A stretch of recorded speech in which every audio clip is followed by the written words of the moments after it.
Summer Racing Midwest Drag.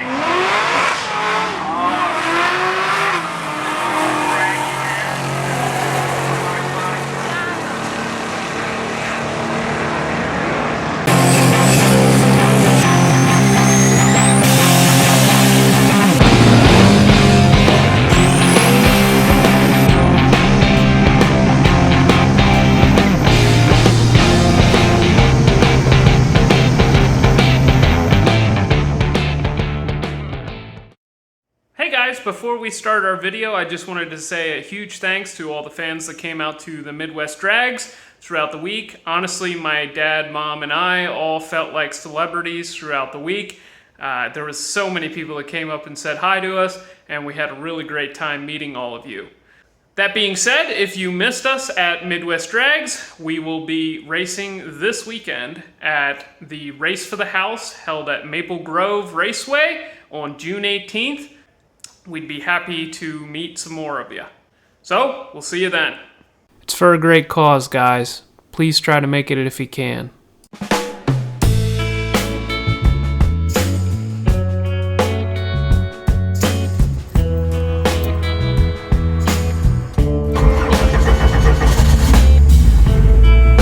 Good morning. Alright guys, day 2. So day 2 had the longest drive scheduled for the entire week, so both my parents and I were very eager to get to the track and get our passes in and get on the road as quickly as possible. So we got there bright and early, we changed the tires over, and we headed up to the staging lanes. For the truck, we decided to put a little bit of ethanol in the tank to see if that made any difference to the performance. And we also tried leaving the tailgate down.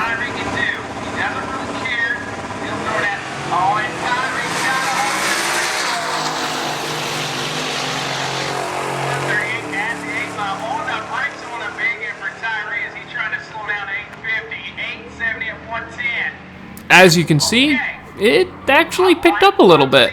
Now, whether that's from the tailgate being left down or the ethanol, who's to say? For my station wagon, I decided to crank a little more boost to it, and I decided to up the two-step a couple hundred RPM to see if it would take it.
Alright, we're going to spray it this time.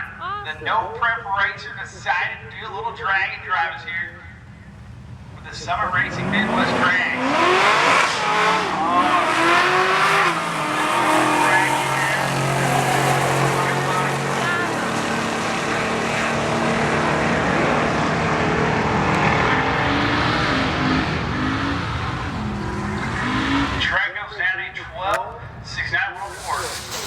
For my next pass, I decided to up the two-step another couple hundred RPM, but I left the boost down track the same. I wonder how that was going to affect Garlock.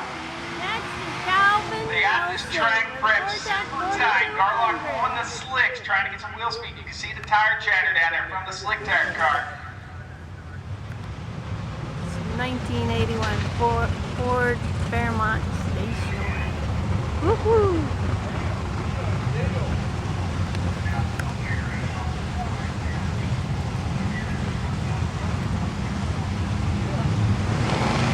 Right, left hand side, that turbocharged.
was still a little confused with why the car wasn't performing like I expected.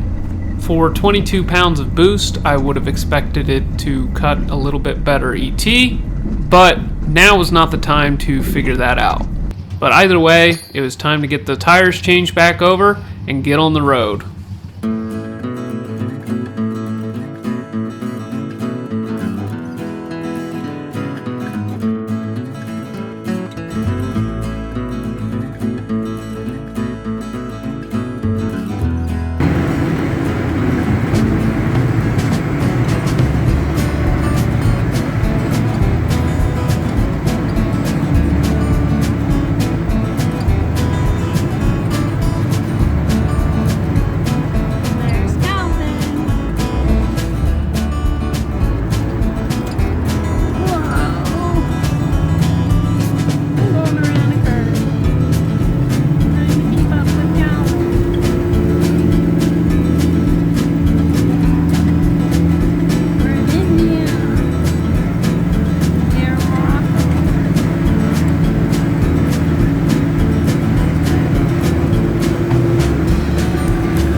For our pit stop for the day, they took us to Callie's crankshaft.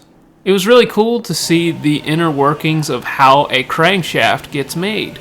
It really took me back to the times when my grandfather used to take us on tours of pretzel factories and potato chip factories, but instead of potato chips, we were seeing big metal chips fly at this factory.